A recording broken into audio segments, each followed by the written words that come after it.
I'm going to stand up, Phil, and just show this sunny... Oh, there you go, a bit of sunlight. What piece of mastery do you have today? Have I got today? Well, this is actually... There's a story behind this, Phil. Is there? Look at that shine. Oh my God, look at that Come shine. on, tell the sorry. story. Okay. Well, no, you tell the story. You're the one who ordered it. We actually were looking online one day, and we found this beautiful Alex Skolnick from Testament. He used to be in Testament. Now he's a jazz trio. And he was asked by ESP and LTD, the same company, but the subdivision, to design a guitar for them. And he designed this. Yes. Which is basically that, but it's this. In a nutshell. Explain it a little bit there, Phil. Yeah, well, Alex Skolnick, he's obviously a vintage Gibson aficionado. Or nine head or whatever it is, or not a real Gibsons. I'm sure he has. Probably I'm does. sure he has a real Gibson. He also, before he was with ESP, he was with Heritage Guitars. So Heritage Guitars are in the original Gibson. I remember Heritage. Yeah, Gary Moore had a few of them as well. Absolutely. And I don't know the reason why he changed to ESP, but he did. And he wanted a more traditional guitar.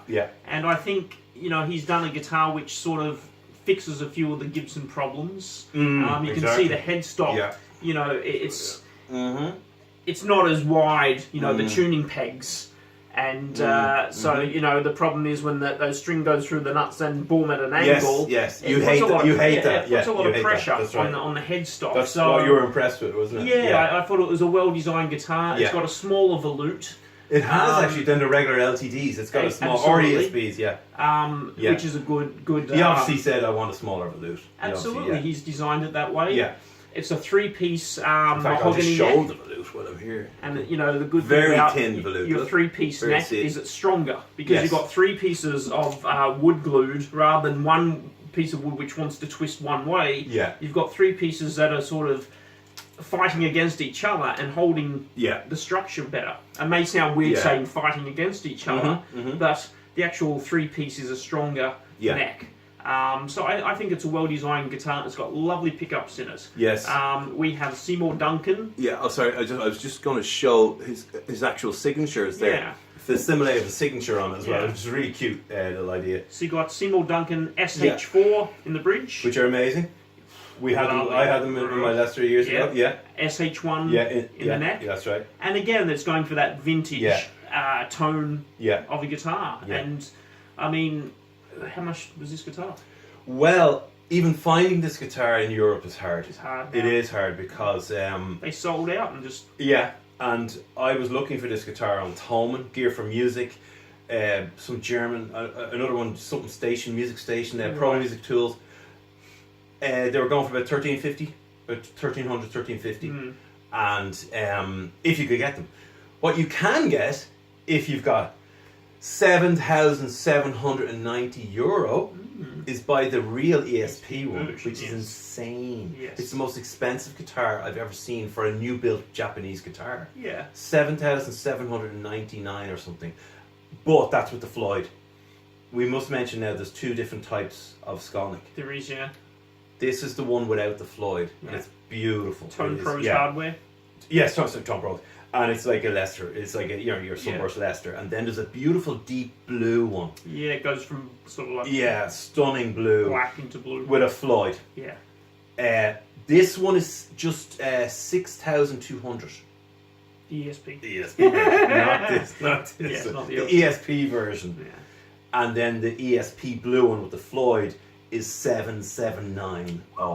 I know. Big biggies. I don't understand it, but there you go. But these are the LTD, which is, as you know, is the Korean version, the Korean arm of ESP, and they are fantastic. So it's 3-piece neck, and the back is also a 3-piece body. Yeah. My only fly in the ointment with this guitar Does it fly, Phil? is the weight. She's a weighty beast. It really is. This R9. I mean, this would be, I don't know, 9.5 pounds. That would be about. It's 12. heavier. It's heavier. Very heavy. You may remember a Schecter review a few weeks ago with a really heavy Schecter hybrid. This is heavier. This is the heaviest guitar now I own. Absolutely 100%. It is so heavy. It's unreal. There's a story behind this as well. We went on to, is it eBay? Or not eBay? I went on to eBay, yes. We went on to eBay. I don't know of this eBay. You taught me about eBay. Yes. And I didn't understand you can actually, order guitars all around the world. It's incredible. It's an like amazing reverb, thing. like I didn't know about this different stuff. sites. I just go to Thoman. Go to Thoman. Oh, go to Gear for Music. Oh no, I Google everything. I know. This is actually a Korean guitar from Korea. From Korea. So we bought a Korean guitar from Korea. It's like buying a Guinness from Ireland or something. Yeah. It's fantastic. Yeah. So it's our first Korean guitar that came from Korea. Yeah. And this guy is selling them. The guy's communication was great, I must say. I tell you, when I sent a message or whatever about the guitar, within minutes he replied. And we're sort of thinking, sometimes you think, oh, is that a bit shady? But because he was so quick to respond. But he was a great seller, I must say. Very happy. And lots of guitars on his page. I mean, full of LTDs, ESPs, Ibanez. Oh, and we must mention, if you're an LTD freak, as I am, you're not necessarily an LTD freak, but you do appreciate them. Absolutely, yeah. In Korea, there's colours I've never seen. Oh, yeah. Like those deep blues, deep purples. Yes. We have to look in that site again. Yes. There's all these crazy colours I've never seen in Europe. We always get the leftovers. The leftovers, yeah. Well, that's probably lucky we got this one yes, from Korea. Exactly. And it is, must say, it's a lovely top. Yeah, and I'd say this is one of the few. Lovely. Yeah, actually, it's just. I mean, it's. Oh my God, it's actually quite similar. It's quite respectable. Yeah, it is. It is. When you consider this is a $4,000 guitar, or actually $4,000 second hand. Let's be honest, $5,000 new. $5,000. The new ones are. New ones are $5,000. There's no 4. Yeah. Oh yeah. Oh, I see what you mean. Yeah, the newer ones are just getting more. But still, it's an expensive guitar. Yeah, absolutely. Yeah. And then that's not a veneer. Yeah. This is a veneer. Yeah. You've still got a thick maple cap, but then which is plain maple, and then it's just got that guitar there for thickness. Yeah, it is the same. It's the same. Like where an ES so heavy on my shoulders. Exactly, where LTDs are usually sort of 3/4 thinness of that. So this is a beast, an absolute beast of a guitar with the pickups. I mean, just in terms of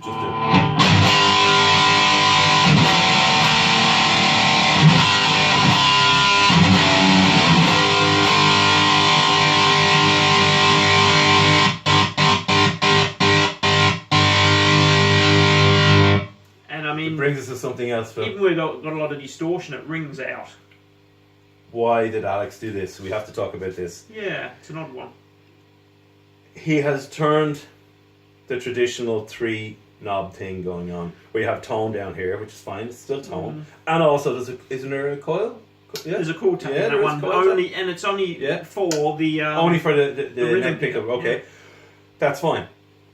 And then you expect to go to your rhythm here, which would be your neck pickup, and then you expect to go to your bridge pickup here. Yes. He's got it the other way around. He has. It's really annoying. I'm going to have to get used to that. You could rewire that if you wanted. It wouldn't be a big deal. Yeah, it wouldn't. No, it wouldn't really. Let me do 1 second. I've no reverb on my amp. It's terrible. I know. I can't play without reverb. You can't play without reverb. No. I'm going to delay as well. For good measure. Yes. I just heard that. Where's my delay? Yeah.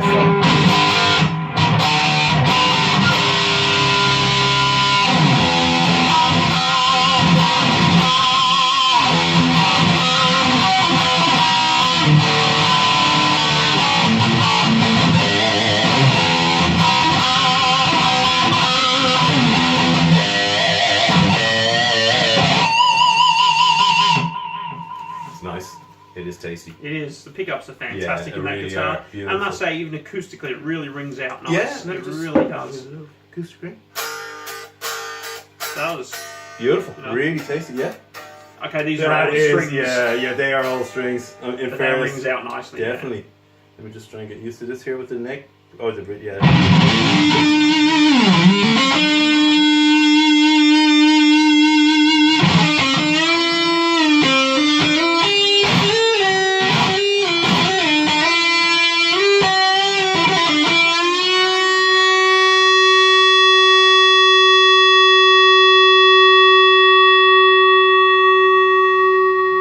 It did die out there, though.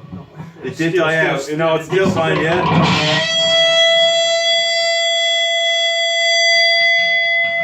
It does die out.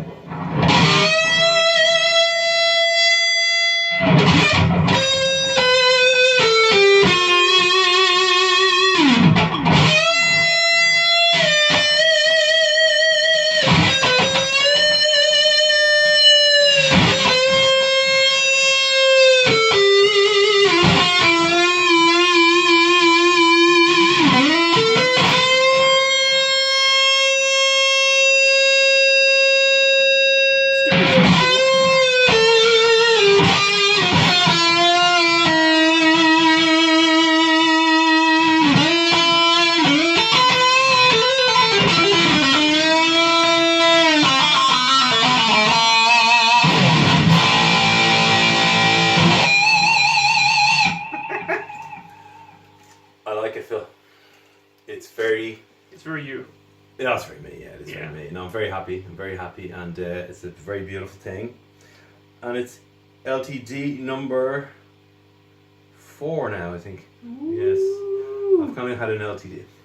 Cheap and cheerful guitars. Yeah, I mean, they're not expensive guitars. Yeah.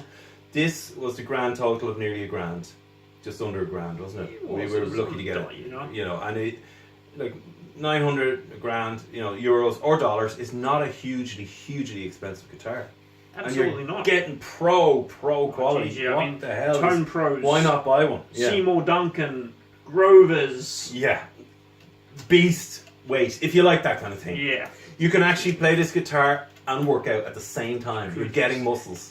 I'm actually getting. You got strap locks with that guitar. Oh yeah, we've got beautiful strap locks, which is really. I didn't know it's a about nice strap touch. locks. Yeah, it's a very nice touch. touch. And that was from that guy being really generous and throwing in some strap locks. No, that's part of the. Oh, is it guitar, part of the deal? Okay. Yeah, that's part of the, well, that's what very you get with the guitar. Now I have to say, do I have a fly in the ointment with this guitar? I don't know yet because I only have it about 10 minutes. But well, about half an hour I own it. But basically the headstock isn't particularly handsome. I understand you love it because it's keeping the splay away from the strings. Yeah. And you like it for that reason, which is fantastic. Yes.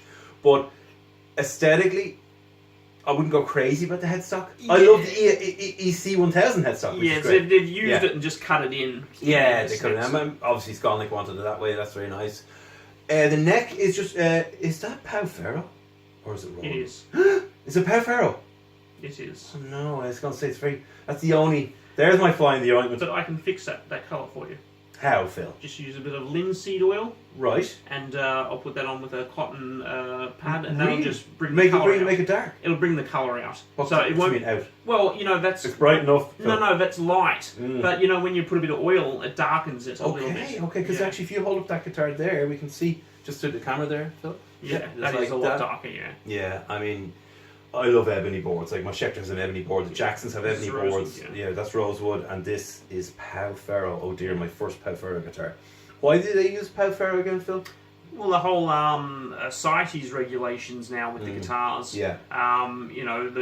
If a guitar has rosewood, you have to have certification to say that it's the way that they've got the rosewood. Yeah. So I suppose a lot of manufacturers are just saying, you know what, it's not worth the hassle. Right. So we're using other woods. Yeah. Yeah. Fair enough. I mean, I think it's only the colour. I think the feel of it and the look of it, it's it's exactly the same. Yeah, it's just I don't like the colour. brightness of it. It really comes out very bright, Yeah. I'll bring the linseed oil I've got. Yeah, that is the one thing I have to say now. I didn't think was going to happen now that I have my first Fau Ferro. I can't say it. Say it. I have no idea. Fau Ferro. How feral? I don't know. I'm having fun listening to you try to say it. It's great. Very good. Very good. Yes. I will stop it right now. Yes.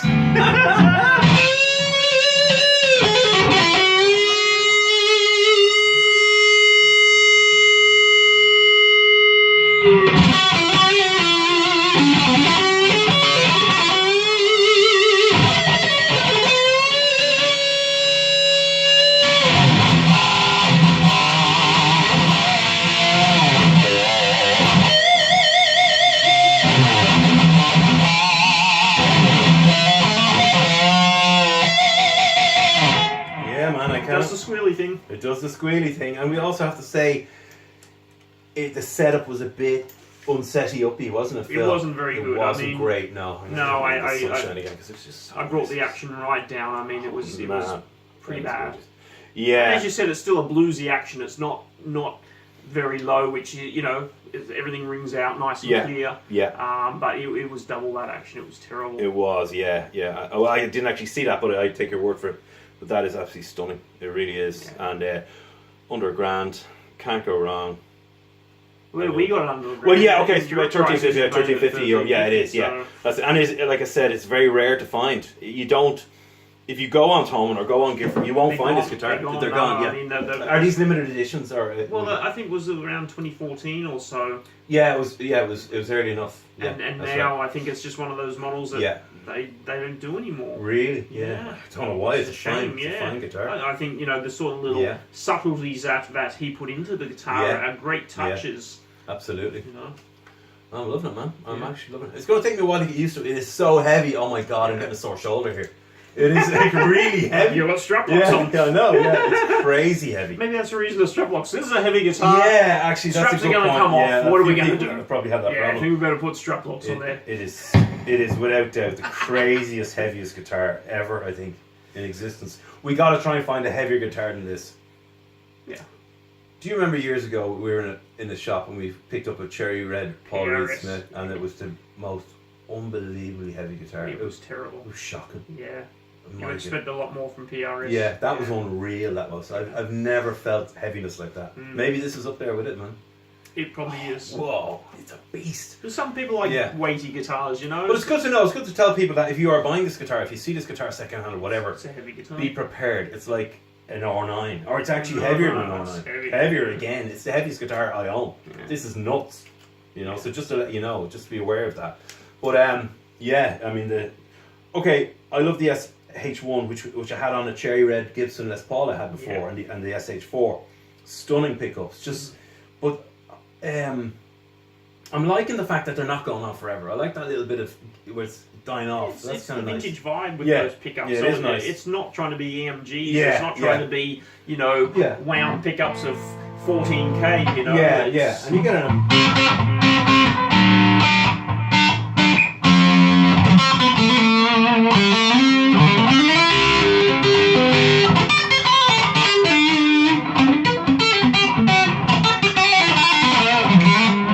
So that's on one. That's on one. Yeah.